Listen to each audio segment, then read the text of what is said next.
Tu viens de faire le test de ton message contraignant. Et si ce n'est pas le cas, je t'invite à découvrir ton message préférentiel via le lien en description. Si c'est le cas, te voilà avec comme compagnon principal le message « Fais plaisir ». Alors découvrons ensemble pourquoi et comment lutter contre les effets indésirables de ce message, un manque d'affirmation de soi, une dépendance affective, de la frustration et une agressivité latente. Bonjour et bienvenue dans Coach by Will, l'ami de ton potentiel.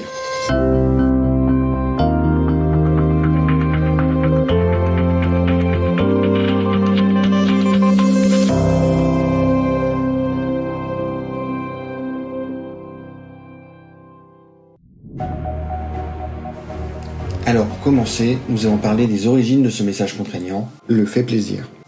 Ce conditionnement provient de messages répétés pendant ton enfance par des figures d'autorité, souvent parentales, voire familiales ou éducationnelles.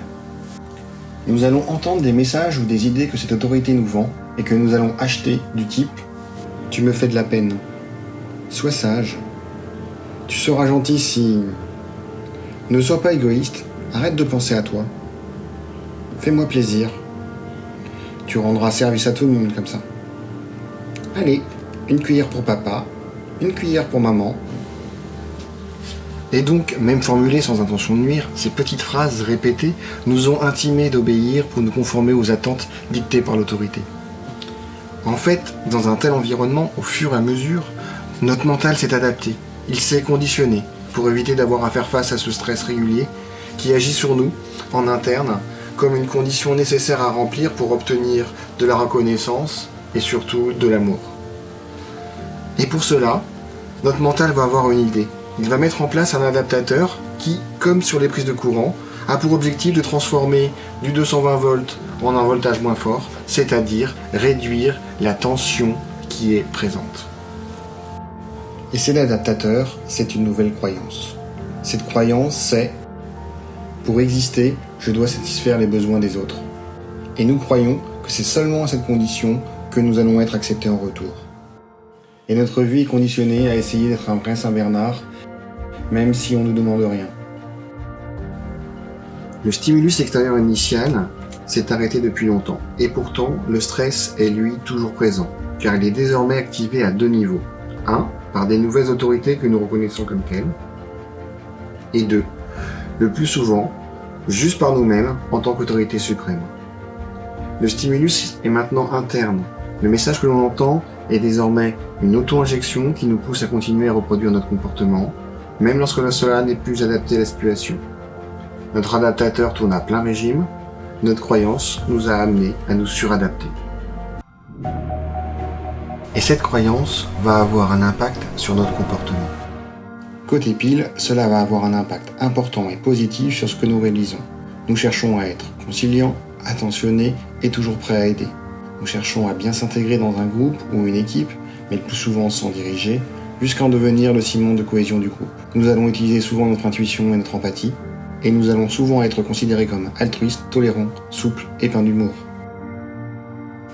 Côté face, ce message contraignant fait plaisir, qui nous impose de toujours faire plaisir aux autres, va nous amener à être souvent enclins à anxiété d'obtenir à tout prix de l'approbation.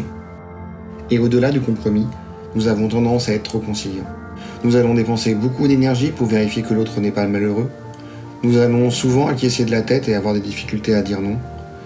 Et également des difficultés à prendre des décisions, en particulier si elles affectent d'autres personnes.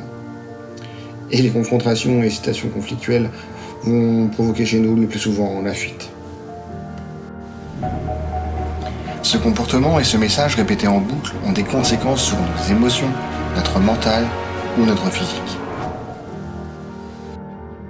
Nous pouvons avoir des difficultés à nous positionner clairement par peur de décevoir. Nous allons alors utiliser un langage volontairement flou, ambigu, ou pouvant être interprété de multiples façons, ce qui nous laisse toujours une porte de sortie pour ne pas blesser les autres. Nous pouvons facilement tomber dans la dépendance affective ou nous épuiser dans la recherche illusoire d'approbation. Le déni de nous au profit des autres nous amène à beaucoup d'insatisfaction et de frustration et de sentiments d'ingratitude. Nous avons aussi du mal à exprimer nos opinions ou nos désirs, à dire non, à demander quelque chose pour nous, ou tout simplement à fixer des limites. Du coup, nous obtenons rarement ce à quoi nous aspirons ou estimons avoir droit sans l'avoir demandé. Alors, en période de stress, toute notre frustration finit par s'extérioriser à travers des colères chaudes.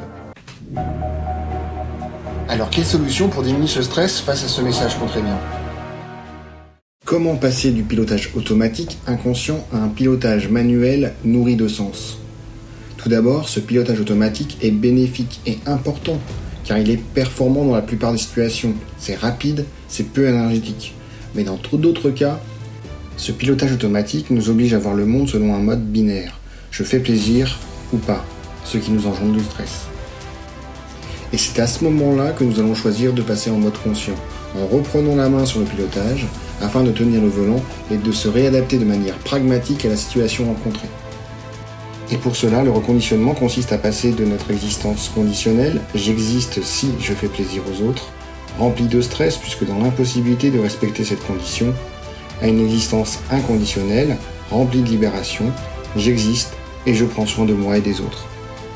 Ce reconditionnement passe par le remplacement de notre message contraignant par un message permissif. Donc il convient pour chacun d'entre nous de faire des choix conscients à travers des nouveaux messages permissifs. Des messages que nous allons répéter encore et encore jusqu'à remplacer les messages contraignants lors des situations de stress.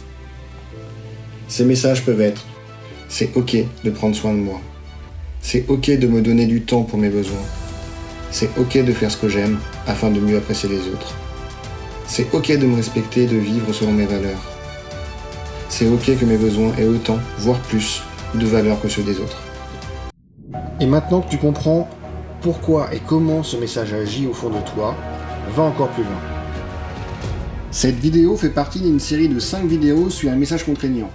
Découvre et partage les 4 autres messages avec ton couple, ta famille, tes amis ou tes collègues.